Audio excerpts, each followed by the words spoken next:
Greetings and salutations. My name is Angel Boshemia. Angel is my real name. Boshemia is my writing name. Angel means messenger. And I've always taken that very seriously. I was literally named messenger. So if I had a message to share with you today, it would be how important advocates are in our lives. I have been an advocate for 15 years. I trained through the San Miguel Resource Center. I was their 2009 Advocate of the Year. And once a year or so, I go up and give this speech, or a version of this speech, to the new class of advocates. I no longer live near Telluride and won't be able to do that anymore. So I wanted to make this video so that I could share it with the advocate class if they need it, or so anybody who might need it can have it. I'm going to miss meeting the new advocates because I just am always so excited that more people want to help people escape abuse. And so, again, my name is Angel, and I've been an advocate for 15 years. I have taken the class several times, and I've helped teach parts of the class at times. So I have met a lot of advocates in my life. But my first and strongest advocate was my grandmother. People ask me, how have I overcome so much in my life? And I always tell them, because I had my grandmother on my side. And I was 4 years old or so, and one of my earliest memories is the family finding me sitting in the kitchen sink in the middle of the night, washing myself off after I had wet the bed. And I still remember my aunts and uncles, my grandma and grandpa, because I lived with them at the time, finding me there and all telling me what a big girl I was, because I was taking care of things myself. I was cleaning myself up and didn't ask for help. Big people are stupid. They are. The reason I was washing myself is because the last time I had asked for help, something bad had happened. And that something bad continued to happen in my life. From the ages of 4 to 12, I had 7 men and 1 woman putting their hands on me and doing things. And I did not know that this was not normal for a very long time. I knew it was a secret. And one of them used to give me pixie sticks if I promised not to tell, which is why to this day, people joke about triggers. Oh, are you triggered? They have triggers. One of my triggers is pixie sticks. To this day, when I see them, they gross me out. And if somebody gives my kids pixie sticks, it's really hard for me to even watch my kids eat them. My kids have been very aware of that. Mom's triggers are balloons and candy. And so I was much older, or a few years down the road. I remember trying to tell my family what had happened to me, and I remember them shutting me down. I remember them saying things like, you don't know what rape is. They wouldn't do that. Accusing me of lying about it, whatever. And it took me a long time to realize what was really behind that. And I think with a lot of people, they can't even fathom, like, it hurts them to fathom that you being abused, to even think about abuse. And so I think a lot of times when people shut you down, it's for their own discomfort. They cannot handle it. And in my family's case, there were people in my family who had not dealt with their own abuse. I was much older when I found out that I was a 4th generation abuse survivor. That's insane. 4 generations of women in my family have suffered abuse. My great-grandmother chose to raise her children on her own during the Great Depression. because my great-grandfather was abusive and an alcoholic. And so at one point the abuse got so bad that some local men helped load him up on a bus and sent him to California with his family.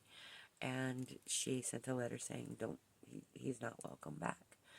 And to think about a woman choosing to raise her children during the Great Depression on her own. What a strong woman. She's one of my heroes. And then my grandmother went through an abusive marriage. My grandfather was a big man. He was 6 foot tall. My grandma was a tiny little woman. She was 5 foot. Well, she was 4'11". 5 foot. She claimed she used to be 5 foot, but I never saw those days. He used to beat her horribly. And so my mom and my aunts and uncles grew up with very visual, they saw it, they experienced it, and, they couldn't protect their mother. They were too young, and, even when they tried, there was nobody to help her. Even when he was sitting on top of her beating her, when the cop came, he just shined a flashlight on him and said, "You shouldn't be doing that." Helpful. She said they did get her a protection order at one time, and when she asked what it was for, they said, well, if he hurts you, he'll get in more trouble. They didn't say it was going to protect her, and a restraining order doesn't really, sometimes it makes it worse. I was much older. I was 16 when I was going through a rough time like 16-year-olds tend to do.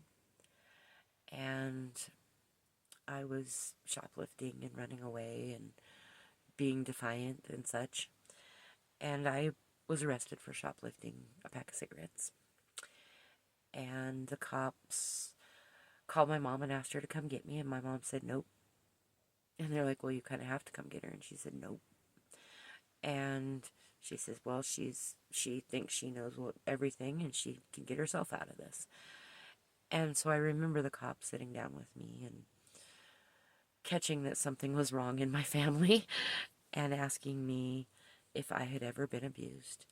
And that was the first time I ever told my story. And I told him that 8 different people had molested me and that I did not have a lot of support. And I remember that cop being the first person who really I felt safe enough to tell, and he believed me. And so it came out that the same person who had molested me was one of the same people who had molested my mother. And that person happened to be living with my grandmother at the time, and Grandma's house was always our safe space. That's where the family always was safe. And to have him staying with her it was pretty horrifying, actually. So I remember her coming to visit us and Mom telling her what had happened, what he had done, and as far as we know, he had dozens of victims. We kept finding more and more as the years went on. And my grandmother went home and told him that she loved him, but he was not to come back to her house again. And I did not see him again until I was pregnant with my oldest. And he sent me into an immediate panic attack. And I ended up going into labor, which I did quite often. I had a very hard time carrying children.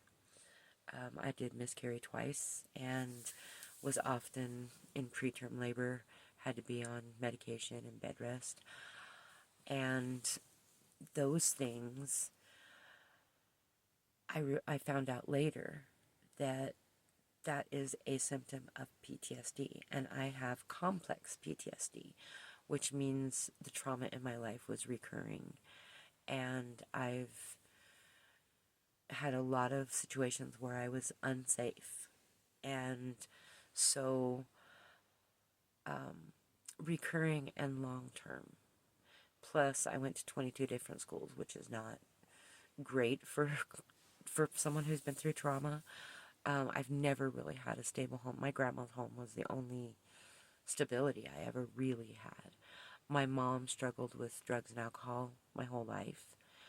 Um, she was quite often gone, and I was quite often raising myself. I didn't go to a babysitter after I was, 10 or so, and a lot of times I was just stuck in the house because my mom was at work and I wasn't allowed to leave, and so I developed a really odd personality. I still tend to like to be alone and prefer to be in my room. I am permanently grounded. The pain, I do have fibromyalgia, which is also very likely linked to a history of long-term trauma. And so I suffer with pain from head to toe. I often have nausea, vomiting, and dizziness, and some of them are, a lot of it is from trauma, but years of trauma have worn on my body. It's like if you sit in a car and put your foot on the gas pedal.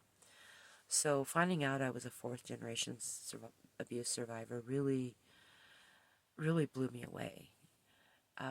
Because I do remember the abuse my mom suffered, and it was mostly verbal. I did not witness a lot of the physical. I did not know about her childhood sexual abuse until I was much older. And then it's kind of started to make sense why my mom, whenever I would try to tell her, she was not able to handle it because she still had unresolved abuse issues. And then when I was in my 30s or so, my grandmother went through an elder abuse situation that started out as financial abuse but ended up becoming a lot of verbal abuse, and it was a lot of stress on her for a very long time. And so when I first came to the Advocate Center, I came after I was sexually assaulted. This was going on just before the elder abuse situation, and then the elder abuse situation ended up with stalking and false police allegations, and so it was a really stressful time for me and my grandma both. And so I went to the San Miguel Resource Center, and met with Angela Goforth, who is an amazing, amazing advocate. And slowly I began getting proper help I had been in therapy before, but nobody had ever treated me for trauma.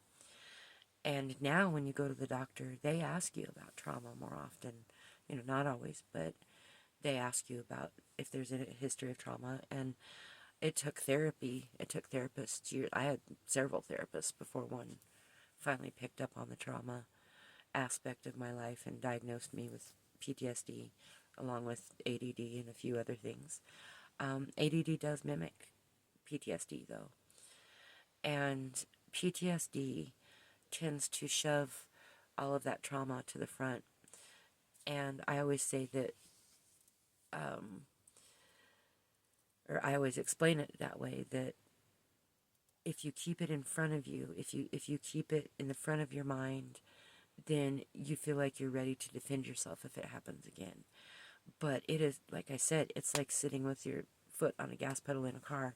How long can you do that before you blow the engine? It's a lot of, you end up with a lot of long-term stress. And that stress wears on your body, it wears on your brain, it changes your brain.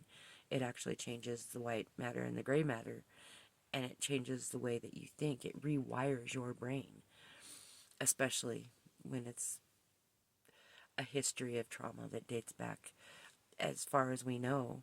I was 4 years old when my trauma began, so I formed around trauma, and it would have been hard for my family to pick up on it even if they were educated, because it was me. That's just who I was. And so, yeah, I was probably 16 when I started in therapy, and then, I have spent most of the last 35 years, or some of the last 35 years, in therapy off and on. I go for a few years, and then I take a break for a few years. They have used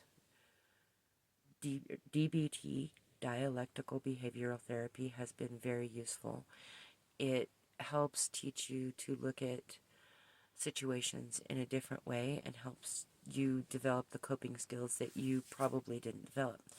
Because of abuse, we tend to regress to past behaviors that have worked to keep us safe.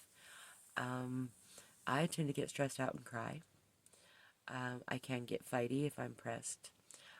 If I'm backed into a corner, I get very defensive. And those are all things that I've had to work on personally.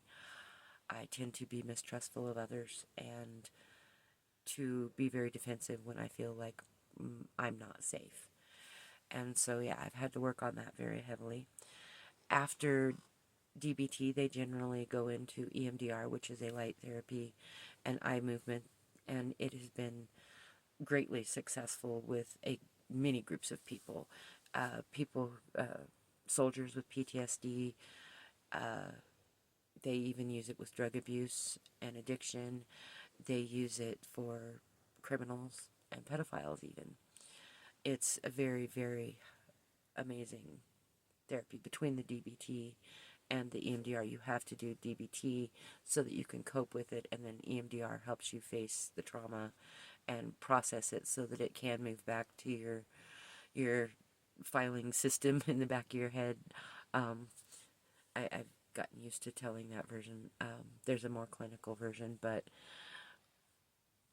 it helps you file those memories so that you don't have the constant defensive behaviors and constantly looping. A lot of people with trauma loop through the trauma. They tell the story over and over. But a lot of times when people come to us as advocates, we are the first person they tell. And I always remind people what a blessing that is, what a gift that is. They're trusting us. And a lot of people, when they've shared in the past, have shut them down because they weren't ready to deal with it. They weren't ready to face that someone they know might be abusive. Or maybe they just feel like they would be expected to do something. But a lot of people, a majority of people in my experience, cannot handle hearing about someone else's abuse. So as advocates, we are very likely the first person they will tell, or one of the first. And we have the magic words. I believe you. That is the greatest gift you can give someone who tells you their story. I believe you, and you did not deserve that. Because they didn't deserve that, but they don't know that. And a lot of people who haven't experienced abuse, I run across it a lot. Well, this bad thing happened to me, and I just got over it. And not the same thing, love. Not the same thing. You were not rewired. You were not completely reprogrammed. And abusers are good at reprogramming. People who prey on children, especially, but abuse survivors are abusers in general. But especially people who prey on children, they know what they're doing. They don't hide in alleys and be all creepy and have trench coats. They put themselves in position to be close to children. That's why they are scout leaders, teachers, pastors. They put themselves in a position to have access to children. Or they put themselves in a position to find partners or whatever that they can control. And really, they taught me in therapy that everything comes down to power and control, but especially abuse. It is very much someone else claiming power over you that is not theirs to claim. And it is a reprogramming. So as we go on in life, we tend to find more people who treat us like that person did. It's called going home. I remember leaving relationships when I was younger because I thought they were too nice. And that scared me. They were too good for me, was what I was really thinking. So throughout my life, I struggled with health problems related to the history of abuse. I had multiple miscarriages. I had trouble carrying my kids. I've had depression and suicidality that I've battled pretty much since I was a teenager, and a lot of body dysmorphia. I have struggled with bulimia and anorexia in my past, with hoarding behaviors, late-term bedwetting. I wet the bed until I was like 12 years old. All of those are signs of abuse, and had anybody in my family been educated, then they would have seen that. But I was a child of the 80s, and in the 80s, it just wasn't talked about. They didn't have the opportunity to get that education, and teachers didn't pick up on it, and even therapists didn't pick up on it. And my girls are always pointing out that, they'll watch an 80s movie and go, that was assault, Mom. And I'm like, but we didn't know that back then, because our movies showed us that. That was normal for a girl to get drunk, pass out, and a guy to take advantage of her, steal her underwear. That was funny in 80s movies. We've come a long way since then. And, a lot of people have their feelings of the Me Too movement. I think it's wonderful that people are talking about it, that it is out there in the open. And if it's making people uncomfortable who have had a history of abuse, good. Maybe they'll learn. Probably not. But I have learned that everybody tends to regress to childhood coping mechanisms. I've observed a lot of abusers in my life. Well, now we call them Karens. Sorry to all the Karens out there, but Karens are a good example of abusers and how they regress to childhood states, stomping their feet, yelling, demanding, throwing tantrums, basically. And, I've seen grown men stomp around, slamming doors. That's not how adults behave. That is childhood coping mechanisms. And some people don't move past that. And that's part of what therapy does, is help you find new, healthier coping mechanisms. And I know one of the most important parts of therapy was the black and white thinking. You tend to, when you grow up in dysfunctional homes or you live with abusers, you tend to develop black and white thinking. And a lot of that is programmed into you. So I have really had to overcome a lot of black and white thinking, a lot of this person is not perfect or completely flawed, this person is not good or evil, this person is not black or white. They are sometimes black, sometimes white, sometimes gray. Everybody is.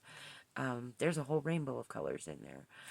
And black and white thinking comes from, a lot of it comes from being in situations where you are told how to think, how to act, how to behave.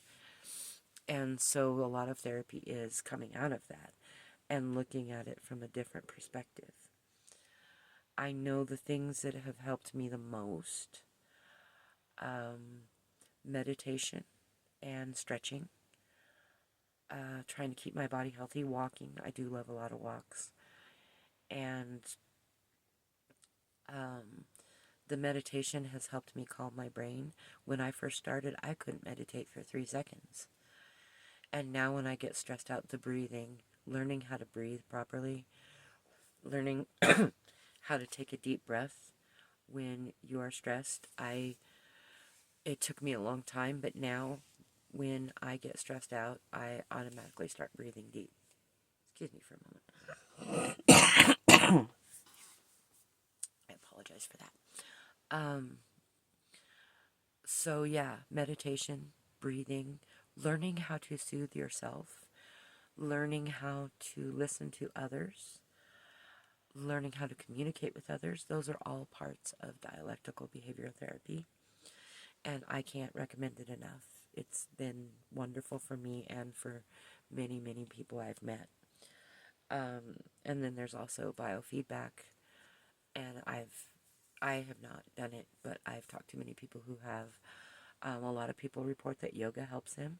I do a form of yoga, mostly just stretching and releasing that tension from my body. Stretching my neck. Now's about the time through my speech that one of the advocates says, let's all stretch and breathe. So this time we'll do it together.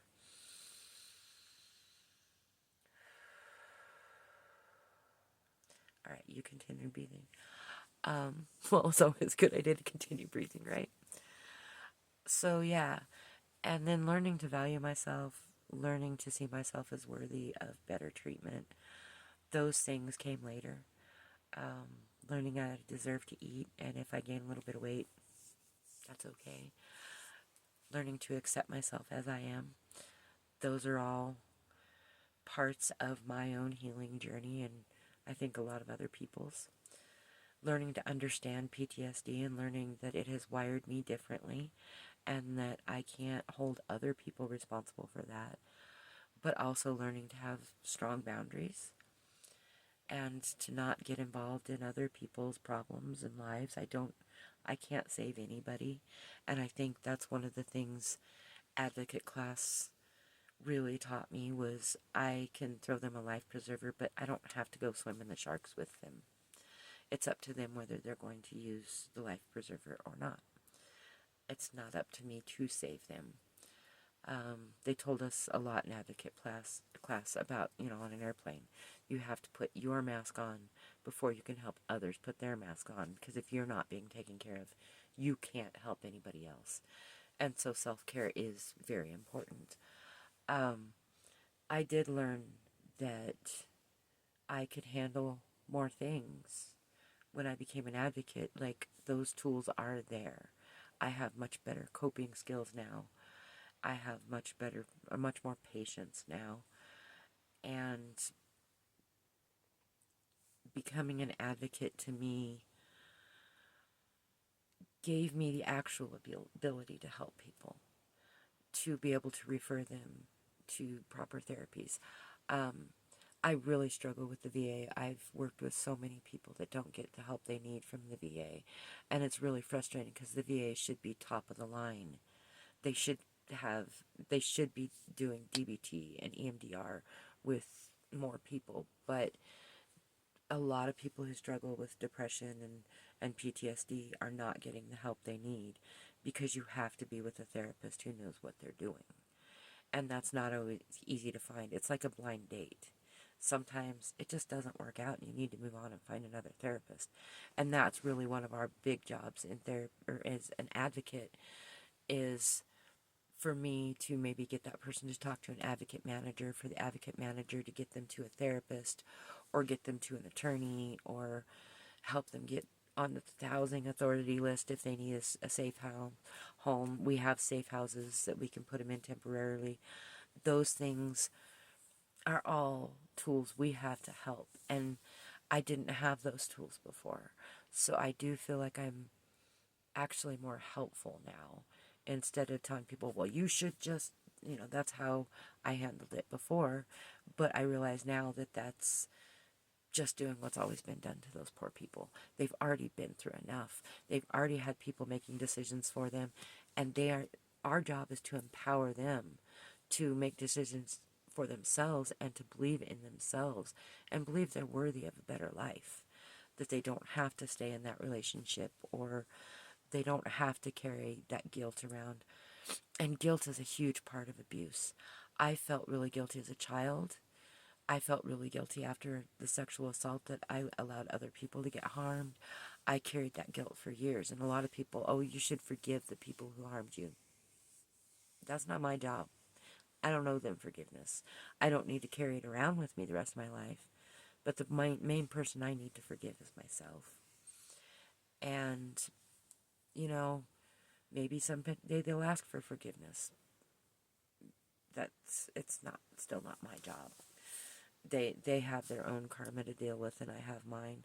So I just try to move on from them. And if they are unhealthy in my life, then I try not to have them in my life. I try to avoid unhealthy people. I am not a fan of drugs or alcohol. first of all for myself, because I got enough problems in my brain without putting chemicals in that the doctor did not prescribe. I don't even like it when the doctor prescribes them. I have had a lot of people in my life who drank and did drugs, and I have lost a lot of them.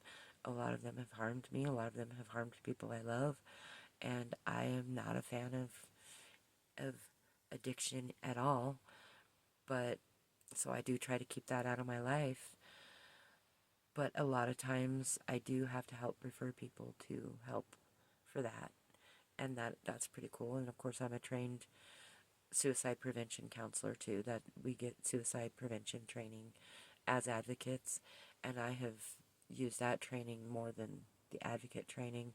A lot of people in this world struggle with depression and suicidality, and sometimes we are the only person that they talk to about it, or the only person who can help find resources they need to get the help they need, whether that be medication or whether that be therapy, but we get to be the one that tells them they still deserve to be here.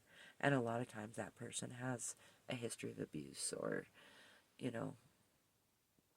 they carry that with them. So, yes, I love being an advocate, and I love being able to help people see themselves not as victims, but as survivors. And in my case, that came when I became an advocate. I, again, had my grandma. She was my biggest and first advocate, but she advocated for everybody. I remember her taking in her stepson's wife, girlfriend, back when I was a kid, and her 2 kids, because he was being abusive. And I think she lived with my grandma for 2 years. And when I ran into her later as an adult, she would just cry and tell me how my grandma saved her life.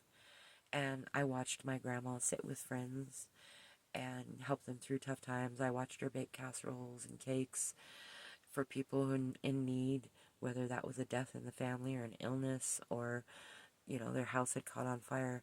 My grandma was always trying to make the world a better place. And she inspired me to try to make the world a better place. And she inspired my children to do the same. And we were all very blessed to have her. My grandma passed away 2 years ago, and I miss her horribly. She was my angel. She was my advocate, and now it's my turn. That's what she left. That's the legacy she left us, is we are to go forth and try to help make this world a better place. And for me, that is helping people escape abuse, helping people break the pattern in their lives, and helping them see a better life, help connect them to the resources they need to get there. And all of that came out of advocate class. And I can't even tell you what it's done for me as a person, but what we do for other people is really changing the world. And so thank you for having an interest in becoming an advocate. The San Miguel Resource Center does have classes twice a year that I know of.